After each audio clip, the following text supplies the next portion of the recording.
ወደብ ሕወሓት ኣብ ኩሉ ኣንፈት ትግራይ ኩናት ንምኽፋት የዳልዎ ከም ዘሎ ተገሊጹ። ተመለስቲ ሰራዊት መናእሰይ ብሓይሊ ገፊፍካ ናብ ኩናት ንምእታው ደገፍትን ተቃወምትን ውድብ ንምእሳር እውን ከም ዝተወሰነ ተሓቢሩ። ትግራይ ናይ ባዕላ መተዓዳደጊ ገንዘብ ንምሕታት ተዳልዎ ከም ዘላ ተገሊጹ።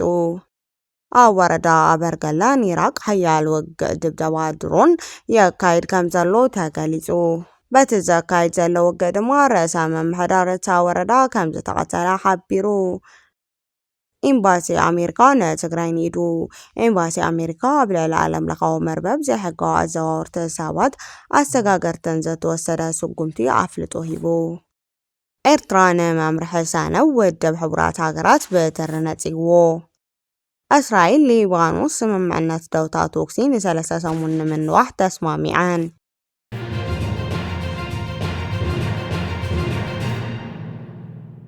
ሰላም ጣና የሃበለይ ተኸታተልቲ ትግርኛ ዜና ነሰዓት ዝሓዝናዮም ዜናታት ብቐንዲ ነጥብታት ፈሊምናዮ ኣለና። ንሰናይ መከታተልኩም ብክብሪ ብምዕዳም ናብ ዝርዝሮም ክነስክረኩም።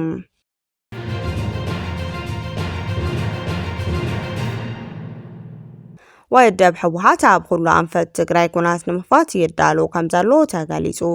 ተመለስቲ መናእሰይ ብሓይሊ ገፊፍካ ናብ ኩናት ንምእታው ካብ ዝተፈላለዩ ኣርምታት ዝተውፃፀአ ገፊፍካ ሰራዊት ናብ ነፍሲ ወከፍ ወረዳ ተመዲበን ምህላወን ገሊጹ። እቲ ውድብ ኣብ ኩሉ ኣንፈት ትግራይ ኩናት ንምኽፋት ምድላዋቱ ከም ዝወደን ሕዚ ድማ ናብ ስዒቦም ዘለው ስራሕቲ ብህፁፅ ንምትግባር ምዝካረታት ተረዳዲኡ ምህላው ምንጭታት ጠቂሶም። ተመለስቲ ሰራዊት መናእሰይ ብሓይሊ ገፊፍካ ናብ ኩናት ምእታው ካብ ዝተፈላለዩ ኣርምታት ዝተውፃፀአ ገፊፍካ ሰራዊት ናብ ነፍሲ ወከፍ ወረዳ ተመዲቡ ምህላው ተሓቢሩ። ብጥረ ገንዘብ ብዓይነት ሎጂስቲክ ብህፁፅ ንምእካብ ከም ዝወሰነ ብፍላይ ንውጉኣትን ስዋኣትን መሸከም ዝኸውን ስትሬቸር ንምድላው ትእዛዝ ወሪዱሎ። ምስ ሓራ መሬት ዝራኸቡ እዮም ተባሂሎም ዝተጠቀሱ ኣካላት ብምጽናዕ ቀልጢፎም ኣብ ትሕቲ ቁፅፅር ንክውዕሉ እውን ከም ዝተወሰነ ተሓቢሩ። እቲ ነባር መንግስቲ ቀልጢፋ ናብ ስልጣን ክምለስ ከም ዝተወሰነ ዝፍለጥ ኮይኑ ኣብ ልዕሊ ጊዜያዊ ምምሕዳር ትግራይ ድማ ዕልዋ ንምክያድ ተሓሲቡሎ። መንግስቲ ፌደራል ኣብ ናይ ባዕሉ ጭንቀት ወጢሩ ስለ ዘሎ ሕዚ ያዛ ግዜ ብምባል ናብ ኩናት ክቀላጠፍ ምውሳኑ ዝወፅእ ዘሎ ሓበሬታታት የመላኽቱ። እዞም መደባት እዚኦም ንምፍጻም ናብ ታሕተዋይ መሓወር ክወርዱ ምዃኖም ካብ 18 ክሳብ 21 ሚያዝያ ኣብ ነፍሲ ወከፍ ጣብያ ምስ ህዝብን ኣባላትን መራኻት ክካየዱ እዮም። እቲ ጉጅለ ኣብ ልዕሊ ውሽጣዊ ፀጥታ ዘለዎ ስጋት ብምግላጽ ኣባላት ስምረትን ወለዶን ክጽንዑ ደገፍቶም ድማ ክእሰሩ ኣዚዙሎ። ብተወሳኺ ኣብቲ ከባቢ ዝርከብ ሚሊሻን ፖሊስን ስለዘየእመኑ ዕጥቆም ክግደፉ ብብርኪ ዞባ ተወሲኑሎ። ትግራይ ናይ ባዕላ መተዓዳደጊ ገንዘብ ንምሕታት ተዳሎ ከም ዘላ ተገሊጹ።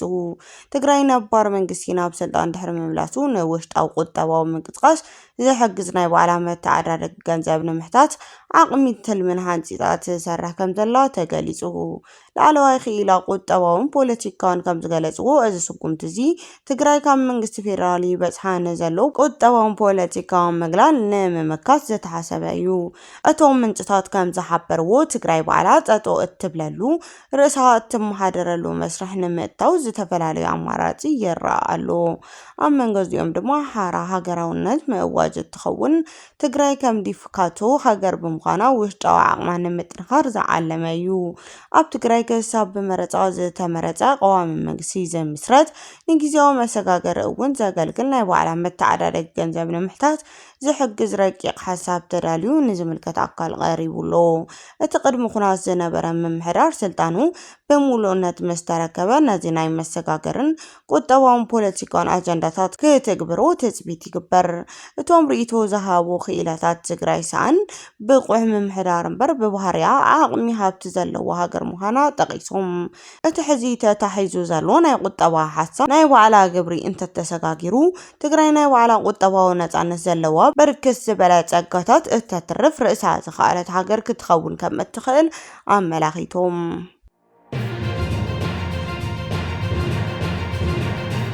ኣብ ወረዳ ኣበልገርለ ኒራቅ ሓያል ውግእ ድብደባ ድሮን ይካይድ ከም ዘሎ ተገሊጹ። በቲ ዘሎ ውግእ ድማ ርእሰ መምሕዳር እታ ወረዳ ከም ዝተቐተለ ሓቢሩ። ኣብ ክልል ኣምሓራ ዞባ ዋክራም ወረዳ ኣበርገለ ፍሉይ ቦታ ኒራቅ ኣብ መንጎ ሰራዊት ፌደራል ዕጡቃትን ምንቅስቃስ ዲሞክራሲ ኣገው ዘካይድ ዘሎ ርእሱ ውግእ ተጠናኺሩ ይቅፅል ኣሎ። እዚ ብሓይልታት ትግራይ ይደገፉ እዮም ተባሂሎም ዝጥቀሱ ዕጡቃት ምንቅስቃስ ኣገው ዝኸፈትዎ መጥቃዕቲ ንሰራዊት ምክልኻል ሃገር ንድሕሪት ብምድፋዕ ካብ ከተማ ሰቆጣ ኣብ ዝቀረበ ርሕቀት ከም ዝበፅሑ ፀብፀባት ካብቲ ቦታ ያመላክቱ። ኣብዚ ሰሙን ዝተካየደ ፅዑቅ ውግእ ሰራዊት ምክልኻል ሃገር ልዑል ሰብኣዊ ንዋታዊ መጥቃዕቲ ከም ዝበፅሖም ተገሊጹ ኣሎ። ካብዚ ብተወሳኺ ርእሰ ምምሕዳር ወረዳ ኣበርገለ ኣብ ኩናት ከም ዝተቀተለ ምንጭታት ኣረጋጊጾም ኣለው። እዚ ምዕባለ እዚ ነቲ ኣብቲ ከባቢ ዘሎ ናይ ምምሕዳርን ጸጥታ መዋቅር ዓብይ ሰንባደ ፈጢሩ ከም ዘሎ ተሓቢሩ።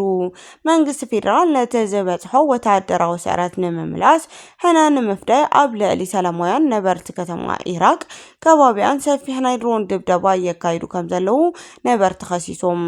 እዚ ብዓይኒ ዕሙተይ ዘካይድ ዘሎ ናይ ኣየር መጥቃዕቲ ኣብ ልዕሊ ንጹሃን ዜጋታት ሞት መውጋዕቲ ይስዕብ ከም ዘሎ ንብረት ህዝቢ እውን ይዓኑ ከም ዘሎ ተሓቢሩ። እቲ ባይቶ ዝረአ ዘሎ ርእሱ ውግእ ስዕረት ሰራዊት ፌደራል ከምዚ ኢሉ እንዳሃለወ ምክትል አዛዚ ሰራዊት እዚ ጀነራል ሻምበል ፈረደን ንጸላኢ አንጓም አምኪና ዮሚና በመባል ዝሃቦ መግለጺ ካብቲ ባይታ ዘሎ ሓቂ ዝረሓቐ ጃህራዩ ክብል ተዓዘብቲ ይነቕፉ። ጀነራል ሻምበል ሰራዊት ዓወት ይጎናፀፍ ከም ዘሎ ክገልጽ እንከሎ ዕጡቃት ኣገው ግን ናብ ርእሰ ከተማ እታ ወረዳ ዝኾነት ከተማ ሰቆጣ እንዳገስገሱ ምዃኖም እዩ ዝንገር። እዚ እንዳገደደ ዝኸይድ ዘሎ ምስፍሕፋሕ ጎንፂ ንህዝቢ ኣገው ዋክራም ኣብ ጽኑዕ ስጋትን መከራን ኣውዲቕዋ ይርከብ። ንህዝቢ ኣገው ዋክምራ ኣብ ጽኑዕ ስጋትን መከራን ኣውዲቕዋ ይርከብ። ብሰንከቱ ኩናት ድብደባ ድሩን ኣሽሓት ነበርቲ ኣብ መረበቶም ይመዛበሉ ከም ዘለው እቲ ዞባ ናብ ከቢድ ሰብኣዊ ቅልውላው ይኣቲ ከም ዘሎን ተሓቢሩ። መንግስቲ ብልጽግና ነቲ ኩናት ብዘተ ካብ ምፍታሕ ንላዕሊ ሓይልታት ኣየር ብምጥቃም ዝፍጽምዎ ዘለው ስጉምቲ ነቲ ጸገም ዝያዳ የጋይዶ ከም ዘሎ ፖለቲካ ተንተንቲ የጠንቅቁ።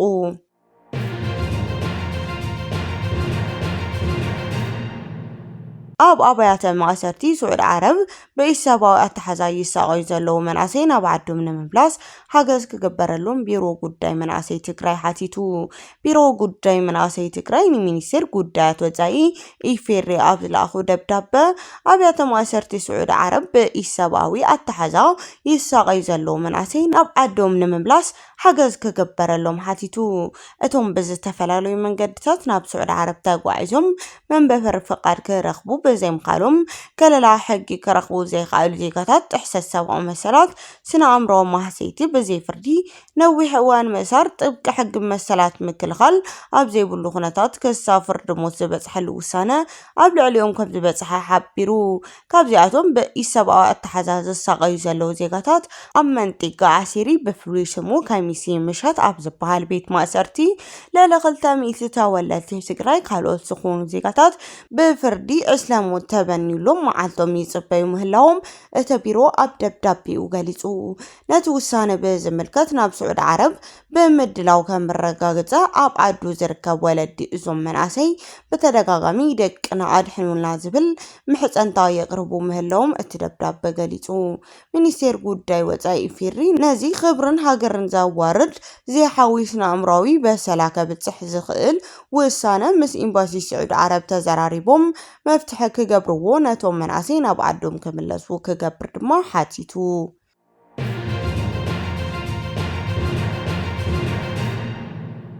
ኤምባሲ ኣሜሪካ ንትግራይ ኒዱ።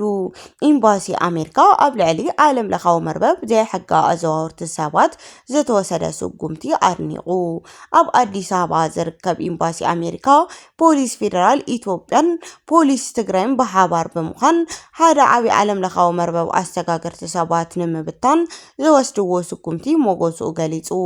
እቲ ኤምባሲ ኣብ ዘውፅኦ ወግዓዊ መግለጺ ይትባረክ ዳዊት ዝተባሃለ ውልቀ ሰብ ካልኦት 10 መሻርክቱን ኣብ ትሕቲ ቁፅጥር ምውዓሎም ኣብቲ ኣንጻር ዘይሕጋዊ ዝውውር ሰባት ዝግበር ቃልሲ ዓብይ ዓወት ምዃኑ ገሊጹሉ እዚ ዝተኻየደ ስርሒት ንሞት ልዕሊ 100 ዜጋታት ንዓይኒ ንምቁፃር ዘፀግም መቁፀር ዘይብሉ ገሰት ሰብኣዊ መሰላት ተደለይቲ ዝነበሩ ገበነኛታት ናብ ሕጊ ንክቐርቡ ዘኽእላ እዩ።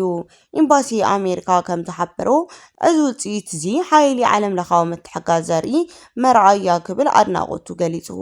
ብተወሳኺ እቲ ኤምባሲ ኣብ መንጎ ሰበስልጣን ኢትዮጵያ ማእኸል ዞባዊ ስርሒት ፕሮሰስ ካርቱም ካልኦት መሻርክቱ ኣካላት ዝነበረ ወሳኒ ምትሕግጋዝ ኣፍልጦ ሂቡሎ። ዘይሕጋዊ ዝውውር ሰባት ከቢድ ገሰት ሰብኣዊ መሰላት ምዃኑ ዘጠቐሰ እቲ መግለጺ ኣሜሪካ ነዚ ኣስካሕካሐይ ገበን ንምውጋእ ነቶም ተጎዳእቲ ዝኾኑ ክፋላት ሕብረተሰብ ንምክልኻል ምስ ኢትዮጵያ ዓለም ለኻዊ መሻርክትን ጸኒዓ ከም እትቀውም ኣረጋጊጹ እዩ። ብሓባር ብምዃን ንዘይሕጋዊ ዝውውር ሰባት ደው ክነብሉ ንኽእል ኢና ክብል ኤምባሲ ኣሜሪካ መልእኽቲ ኣመሓላሊፉ። እዚ ስርሒት እዚ ፖሊስ ትግራይ ፖሊስ ፌደራል ኣብቲ ዝተሓላለኸ ዶባዊ ገበናት ብሓባር ክሰርሑ ምኽኣሎም ኣብ ዞባ ቀርኒ ኣፍሪካ ንዝንቀሳቐሱ ዘይሕጋዊ ኣሰጋገርቲ ሰባት ዓብዪ መጠንቀቕታ ከም ዝኸውን ተንተንቲ ይገልጹ።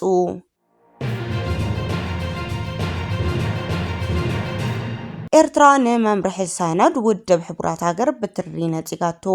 ሓላፊ ሚኒስቴር ጉዳይ ወፃኢ መንግስቲ ኤርትራ ኣቶ የማነ ገብረ መስቀል ላዕለዋይ ኮሚሽን ስደተኛ ውድብ ሕቡራት ሃገራት ኣብ ልዕሊ ኤርትራ ኣመልኪቶም ዘውፅዎ ሓድሽ መምርሒ ሰነድ ኮኒኑ እቲ መምርሒ ሰነድ ሕጋዊ መሰረቱ ከምኡውን ጭቡጥ ሓቅታት ዝጠሓሰን ዝተዓዘበን ዓብዪ ናይ ትሕዝቶ ግልታት ዘለዎ ይክብል በትሪ ነፂግዎ።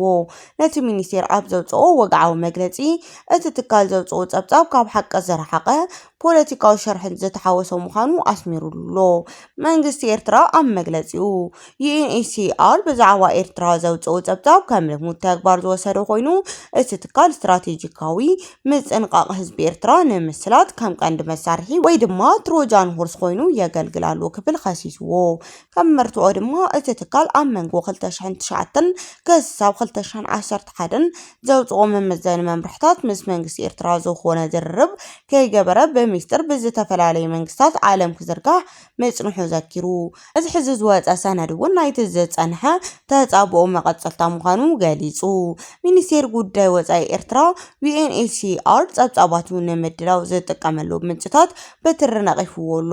እቶም ምንጭታት ብመንግስቲ ኣሜሪካ ዝእመንሉ ኣንጻር ኤርትራ ጽልኢ ዘለዎም ትካል ዘቕረቦም ናይ ሓሶት ጸብጻባት ጥራይ ዝተኣከቡ እዩ ክብል ገሊጽዎ።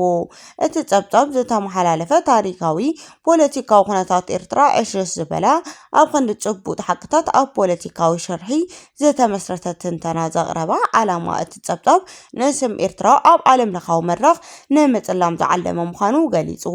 ኣብ መወዳእታ መንግስቲ ኤርትራ እቲ ትካል ካብ ከምዚ ዓይነት ዘይሚዛናዊ ተግባር ንክቁጠብ ሓቀኛ ዓለም ለኻዊ መምርሕታት ንከስዕብ ኣተሓሳሲቡ። ዩኤንኤችሲአር መብዛሕትኡ ግዜ ኤርትራ ኣብ ወፃኢ ሃገራት ዕቁባት ክሓቱ ከለው ናብ ሃገሮም እንትተመሊሶም ሓደጋ ከይበፅሖም ይኽእል ዝብል ጽኑዕ መርገፂ እዩ ዘለዎ። እዚ መምርሒ እዚ ድማ መንግስቲ ንኤርትራውያን ቀልጢፉ መንበሪ ፍቃድ ወይ ናይ ስደተኛ መሰል ንክህቦም ዝደፋፍእ ጉዳይ እዩ። መንግስቲ ኤርትራ ድማ እዚ ስጉምቲ እዚ ዜጋታት ካብ ሃገሮም ንክሃድሙ ዝዕድም እዩ ብምባል ክቃወም ጸኒሑ እዩ።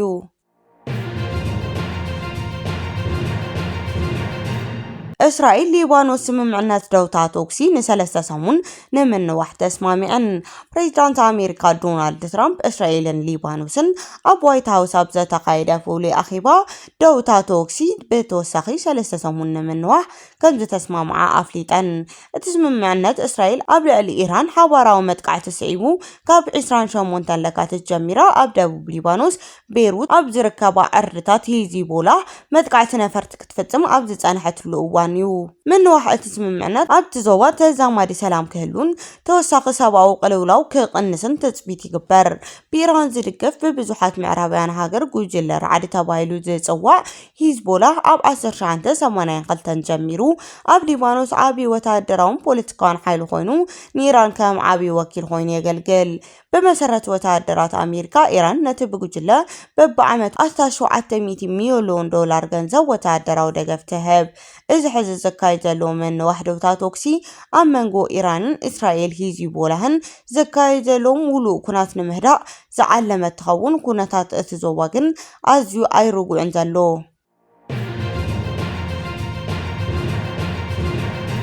ርእሰ ከተማ ኢራን ዝኾነት ቴህራን ብቶክሲ ፀረ ነፈርቲ ተናዊፁ ሚስጥራዊ በረርቲ ኣባላት ኣብቲ ርእሰ ከተማ ኢራን ተራእዮም ድሕሪ እቲ ዝተገበረ ስምምዕነት መቁራፅ ቶክሲ ንመጀመርታ ግዜ ትማል ምሸት ኣብ ርእሰ ከተማ ኢራን ቴህራን ሓያል ናይ ንትግታ ድምፂ ተሰሚዑ ሰማይ እታ ከተማ ብናይ ድምፂ ፀረ ሚሳኤል መሳርሒ ብልጭታት ተመሊኡ ከም ዝሓደረ ተገሊጹ አልጀዚራ ንምንጭታት ዜና ኢራን መሰረት ብምግባር ከም ዝጸብጸቦ ሓያል ምክልኻል ኣየር ኢና ኣብ ሰማይ ቴህራን ንዝረኣዩ ዘይተፈለጡ በረርቲ ኣካላት ንምምካት ዛቕቲ ቶክሲ ካካይዱ ኣምስዮምዮም እዚ ኣብ ሰማይ ቴህራን ዝተረኣየ ወጥሪ ስዒቡ ሚኒስቴር ምክልኻል እስራኤል ንዓለም ለኻዊ መራኸቢ ብዙሃን ኣብ ዝሃቦ መግለጺ ንኢራን ናብ ዘመነ እምኒ ክንምልሳ ኢና ዝብል ተሪር መጠንቀቕታ ድሕር ምዝራቡ ድሕር ሂደት ሰዓታት እዩ ዝተግባር ተራእዩ ዝበሃል ዘሎ እቶም ሚስጥራዊ በረርቲ ኣባላት ካብ ልዕሊ ቴህራን ምርኣዮም ኣብ መንጎ ክልቲኦም ሃገራት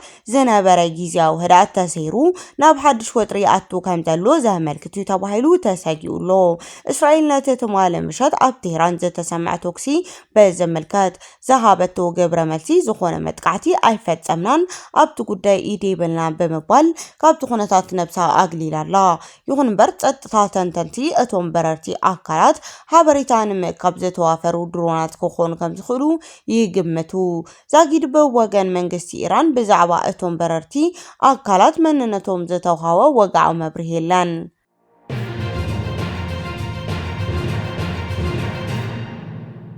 كبراتن فتواتن تختاتلتي زيناتاتنا نساعة زدالنا حدشت مع بالتاتن أوانا وحبريتاتن أبزساتي من لنا نمك تطالهم نمسكن